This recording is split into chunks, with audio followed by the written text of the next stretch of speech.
How can you regard a sleeve as offside?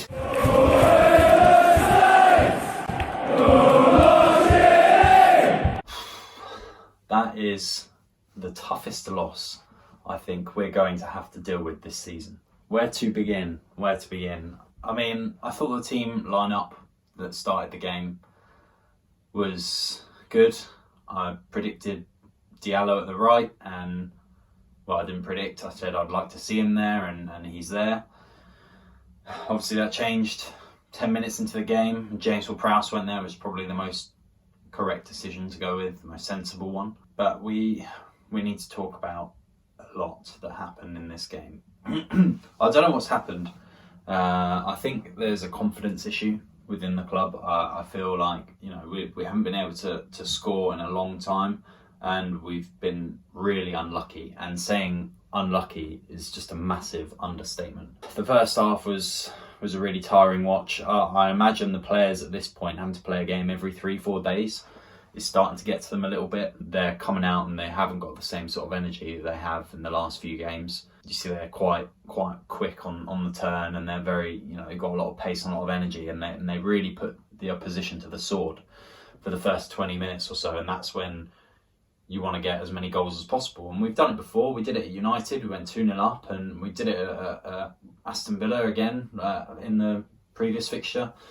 And we've done it plenty of times before, you know, just been able to get loads of goals in that hurried period. But this time we just didn't have that energy. Kyle Walker-Peters was a massive miss tonight, which was a shame. But yeah, let's go through the lineup. We'll do the ratings, and you know the drill.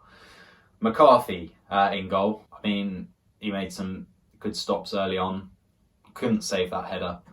Really good header from Ross Barkley. Absolute sublime finish. I'll give him a 6 base rating. Ryan Bertrand looked alright. I think there's going to be a lot of 6s. Ryan Bertrand, I think I'll give him a 6. Jack Stevens, Jan Bednarak. Jack Stevens again with the poor forward passing. Again, gifted it straight away. Jack Stevens a 5. Jan Bednarak a 6. Right back, James Ward-Prowse, I guess. James Ward-Prowse, again, he was superb. Really, really good. I think he lost his nerve towards the end, especially with the VAR decisions and everything. I think I'd give James Ward-Prowse a 7. Amazing touches. There were moments where I thought the ball was going to go out of play, and he just touched it back down and managed to lay it off. Sublime player. Really, really good. Left mid, I think Redmond started there. Redmond had an alright game. A lot of sideways and backwards passing. Doesn't really want to take on any players. I feel like before his injury, he used to take on a lot of the opposition. Used to run at them. Couple of step overs, ball rolls, etc., and then swing across him, but it doesn't seem to do that anymore. Redmond a 6. I feel like we'd benefit a lot more with some confident wingers, but I'll move on to a confident winger which stood out for me. In the midfield, Stewie Armstrong and Diallo. Diallo, a great game again. Unfortunately went down injured, which is irritating because he's been really, really good, and don't know the significance of his injury. However, he was walking off the pitch as if nothing had happened. Perhaps it's just a knock from playing too much. So hopefully he'll be back as soon as possible. But he does look set to miss the United game. Diallo, I'd give a 7 again. I thought he played well. Yeah, Romeo started. Romeo, class. I don't know how that game would have gone if it wasn't for Romeo. We showed why we missed him. I can't wait until everyone's back at full strength and we have everyone back. And then it'll be a tough decision who to pick between. But Romeo was class. The amount of battling he put in, amazing. Romeo, 7. On the right-hand side, Stuart Armstrong, really, really good. Again, good passing, good movement, good effort. But Stuart Armstrong, I'd give a 7 as well. And then up front, Danny Ings and Theo Walcott. Theo Walcott went off injured late in the second half. Didn't really provide anything. But he might have had a shot at some point, but I was too frustrated to keep an eye on it. I think I'll give him a 5. I think Che Adams should have started over him. Danny Ings, again, we'll get to the VAR decision a bit later on, but Danny Ings probably a 6 as well. Didn't do much all game until the end. So we're just going to talk about the subs that came on as well. One thing I didn't agree with, bringing on Jankiewicz. Jankiewicz came on, a player that's handing in a transfer request because he's sick of the club. Why'd you do that? When there's players on the bench that are begging and crying out for a start, you bring on Jankiewicz. He didn't provide anything. He didn't even know where to stand in the box. This is embarrassing. Why give him a start? And then the winger that really did impress me was Djenepo. He came on and really fought. He did really, really well, Djenepo. Actually had a bit of something to him. And then the other sub that came on, Che Adams, should have started from the beginning. He performed really, really well. Amazing strength, amazing movement. He's a top-class striker and he's been playing every game. I can't get over that Jankiewicz decision. Jankiewicz a 4, Che Adams a 6 because he actually did bits when he came on, and then Djenepo a 6 as well. You know, good subs, good impact subs, but Jankiewicz. Anyway, so let's move on to the handball. So the incident that happened in the first half. Now, when I saw this not given, I genuinely thought I was playing a dodgy game of FIFA, and I thought this isn't real. The officials can't be that bad. But looking at the rule, it does say that if the ball was to deflect off a part of one of your playing limbs, so like your chest or your head or your legs, feet, whatever, and then it touches your hand, it's not a handball. So theoretically, according to that law, if the ball was to come off of someone's knee first from the shot, you could theoretically act as a goalkeeper and make a diving save with your hand. That's essentially what the law says. It's ridiculous. At the beginning of the season, they were saying anything that hits from the sleeve down is a handball, regardless of whether it's in a natural position, regardless if it's up in the air, regardless if it's between your legs, but regardless if it's down your shorts. If it hits your hand, it's a handball.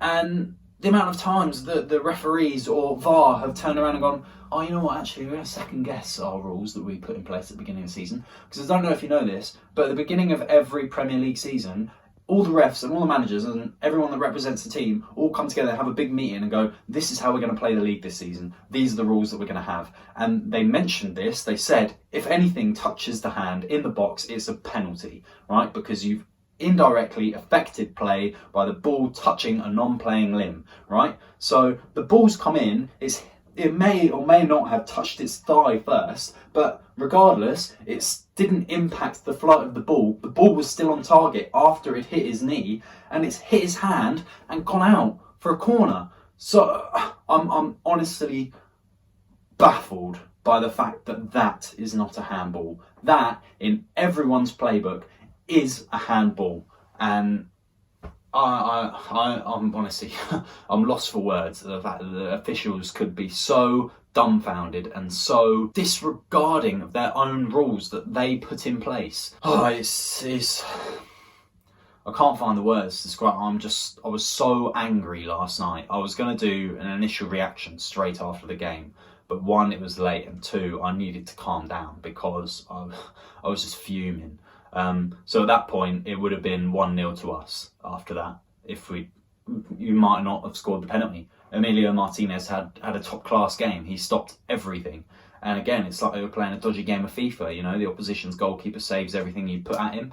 But it was just so unfair. I don't know how you feel, Saints fans, but I'm absolutely seething. I feel like we've been robbed. And I don't use that term lightly. I don't say that whenever we lose. I didn't say it when we lost 3-2 to United when we were 2-0 up, because Cavani is an absolute machine and they deserve that comeback. This game, we should have been 1-0 up because that's a penalty. And then we'll move on to the VAR decision in a moment, but bloody hell, that is... And I hope you read the disclaimer at the beginning, because I may accidentally swear during this, because I can't do it. You know, there was a moment after that, and then obviously Aston Villa scored, and that's when it should have been 1-1, and I feel like a draw was fully deserved. Both teams really didn't have any class in their locker to be able to go out and win the game. Jack Grealish needs to learn to put his sodding socks on. You know, it's just irritating seeing that guy run around just doing all these little flicks and ball rolls and thinking he's world class when really he's just one of the most overrated players in the Premier League. He crossed it into Ross Barkley. Ross Barkley, bold head, bashes it in the goal. Oh man, you know, it was a good goal, good finish. No one surrounding him, you know, but I feel like they were too concentrating on Jack, Berger and Relish. And then we 1-0 down going into half time, and I think Ralph would have probably said to the guys, look, we're not creating anything. I know you're tired. I'm trying to do what I can with the injuries, but you need to go out there and you need to just show this team why you deserve to be in the league. You need to go out there, you need to score goals, you need to do your jobs, and just, really push them on to get this victory. And granted, in the second half, we had a lot more possession. We really did. We were putting them to the sword at most times. We were playing around, the Aston Villa box.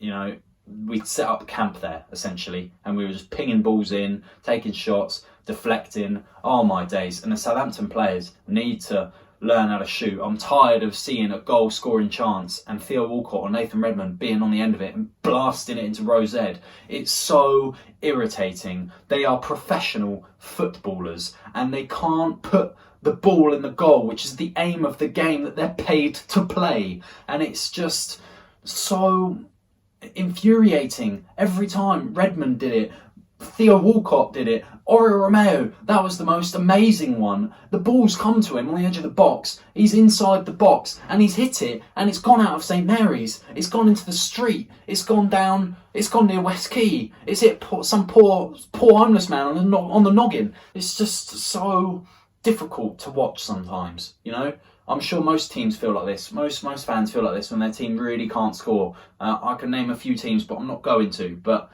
it was just so difficult to watch. Yeah, it's just... We move on, and at this point it should be 1-1, but it's not. It's 1-0. Play on, and we don't look like scoring because, like I just said, we're just putting them over the bar. We get to the point where it's at the end of the game and there's 6 minutes of added time. Dean Smith is licking his lips, he's rubbing his hands together. He's like, oh, we're going home. We're going back to Birmingham with a point, boys. Oh. And it's like, mate, you not deserved it. It's just, oh man.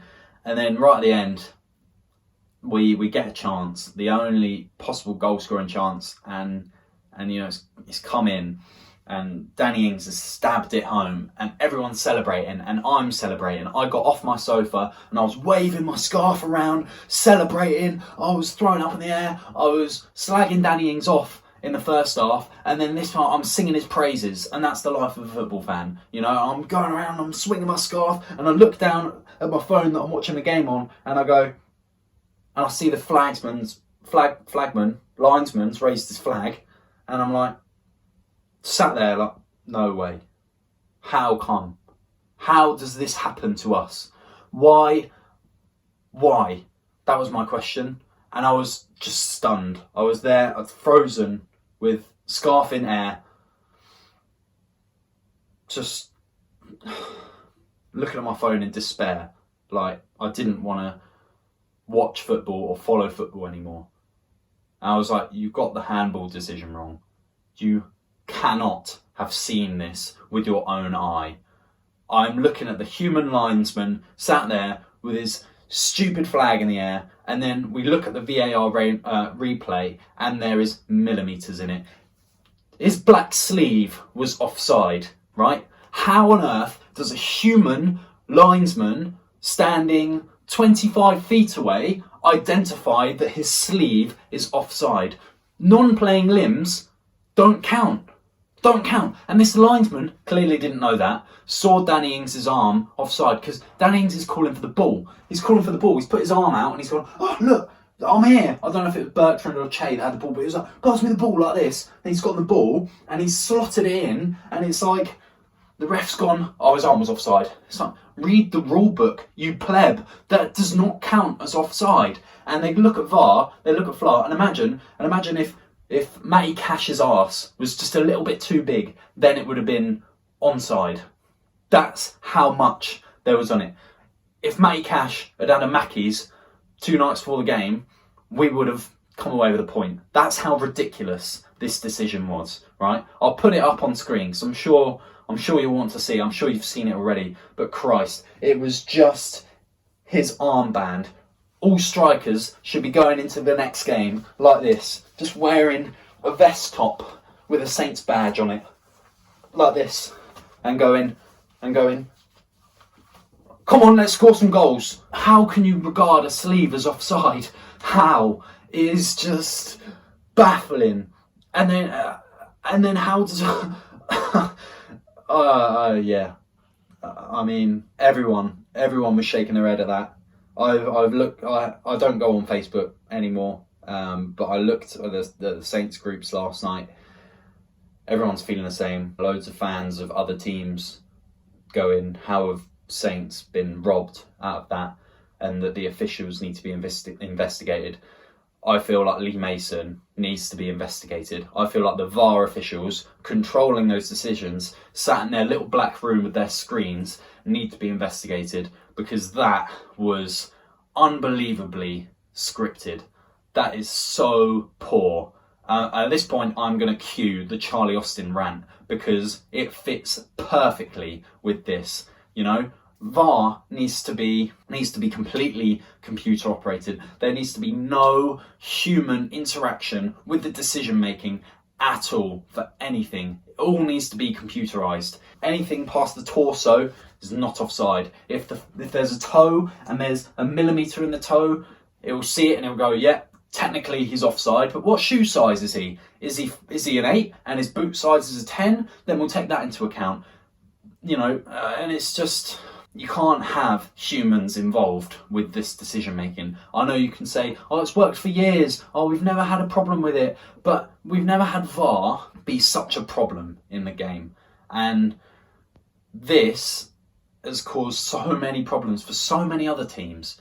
And it's just been so disgraceful to the game that has been in place for hundreds of years. And oh my days, it's just baffling to see it. Anyway, we lose 1-0 after possibly could have won 2-1, but due to criminal refereeing, then we lose the game and it's cost us a point, maybe even 3.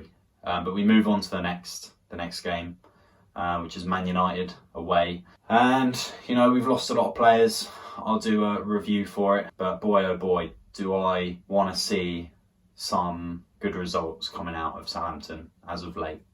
You know, I hoped for 4 points from my next 3 games, so maybe we get a draw at United, maybe we get a win at Newcastle, and I'd still be happy. But a loss at Aston Villa, you know, we're still on 29 points, Saints fans, but we need to start setting our boundaries a lot lower. We need to start saying, you know what, Europa League is out of the sight now. Champions League is completely out of the sight. Top 10 finish, maybe not out of sight just yet because the table's so close. This sort of form, this sort of free fall form is not what you want to be in. There are much worse teams in the Premier League, so I'm happy for just Premier League safety again, to be honest, and then build in the summer and have a pre-season hopefully, and then come back and just write this one off. Maybe I'm speaking too soon and there's still half the season to go, but after that, how can you want to play on after refereeing like that?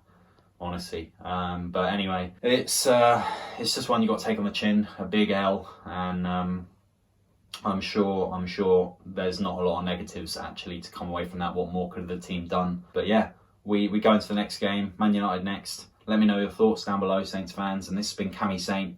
I look forward to seeing you in the next one. Hope you're having a fantastic day. Hopefully that result hasn't spoiled your weekend, and you know, take care. See you later.